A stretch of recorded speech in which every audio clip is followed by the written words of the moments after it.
Face à une agression, on pense souvent tout de suite au combat, n'est-ce pas? Mais et si la vraie défense, la plus efficace, commençait bien avant que le premier coup ne soit porté?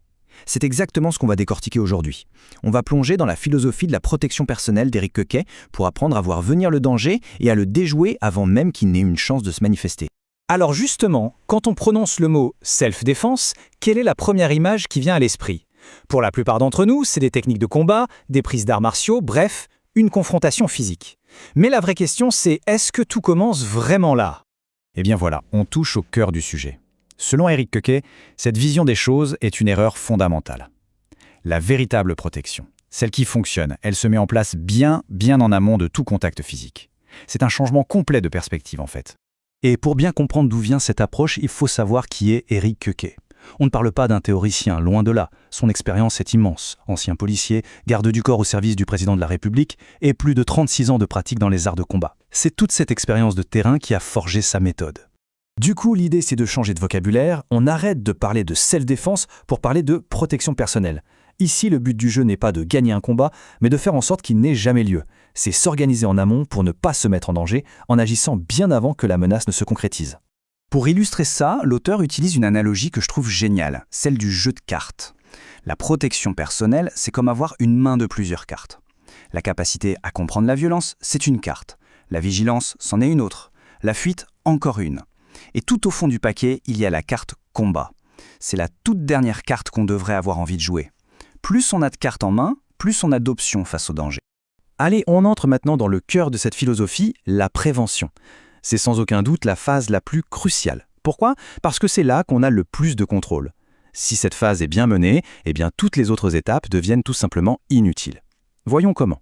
Pour ça, il y a une équation fondamentale à comprendre, toute simple mais très puissante. Le risque est le produit de deux facteurs, la menace et notre propre vulnérabilité. Ça veut dire que le risque, ce n'est pas une fatalité qui nous tombe dessus par hasard. Et c'est là que tout se joue. La menace, un endroit dangereux, une situation tendue, on ne la contrôle pas toujours, elle est souvent imposée par les circonstances. Par contre, la vulnérabilité, ça nous appartient.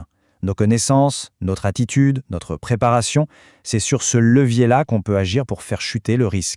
Alors comment on fait concrètement pour réduire sa vulnérabilité? En devenant ce que les experts appellent une cible dure. Et ce qui est fascinant, c'est que tout est une question de communication non verbale. Regardez la différence. Une cible molle envoie des signaux de passivité et de peur. Une cible dure, par sa posture, son regard, sa façon de gérer l'espace, communique la confiance. Et le message pour un agresseur potentiel, qui cherche avant tout la facilité, est on ne peut plus clair. D'accord, on a vu comment agir sur nous-mêmes. Maintenant, tournons-nous vers l'extérieur pour analyser la menace. Parce que pour anticiper un comportement, il faut d'abord comprendre à qui on a potentiellement affaire.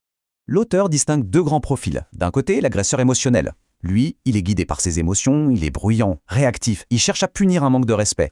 De l'autre, on a le prédateur. Lui, il est froid, calculateur. Son agression, c'est un moyen stratégique pour obtenir quelque chose. Et le point crucial, c'est qu'ils ne réagissent pas du tout de la même manière. Une soumission peut calmer l'émotionnel, mais n'aura absolument aucun effet sur le prédateur. Face à un agresseur de type émotionnel, il existe des signaux très concrets qui annoncent que la violence physique est sur le point d'éclater.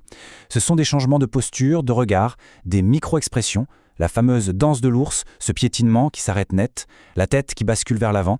Apprendre à lire ces signaux peut donner les quelques secondes cruciales pour réagir avant que ça ne dégénère. Mais que se passe-t-il si, malgré tous nos efforts, la prévention échoue et que la confrontation devient inévitable ? Dans ce moment de stress intense, il est vital de savoir qu'il n'y a pas une seule bonne réponse, mais un éventail de choix à notre disposition. Cette citation de Rory Miller, un autre expert du sujet, illustre parfaitement la hiérarchie des options. Chaque étape est préférable à la suivante. Le combat physique, il est tout en bas de la liste, juste avant la pire des issues. C'est un rappel puissant que la violence, c'est toujours le dernier recours. Voici donc cet éventail de choix. Fuir, c'est souvent la meilleure option.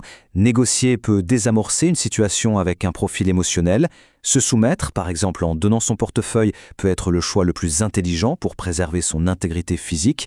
Et enfin, combattre, comme on l'a vu, c'est une option parmi d'autres, à n'utiliser qu'en tout dernier ressort.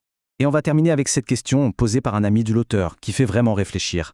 On passe des heures à apprendre à conduire en sécurité, à anticiper les dangers sur la route. Alors, pourquoi est-ce qu'on ne consacrerait pas un peu de temps à apprendre les règles non écrites de la rue pour naviguer en sécurité dans nos vies de tous les jours ? C'est une réflexion qui, je pense, mérite qu'on s'y attarde.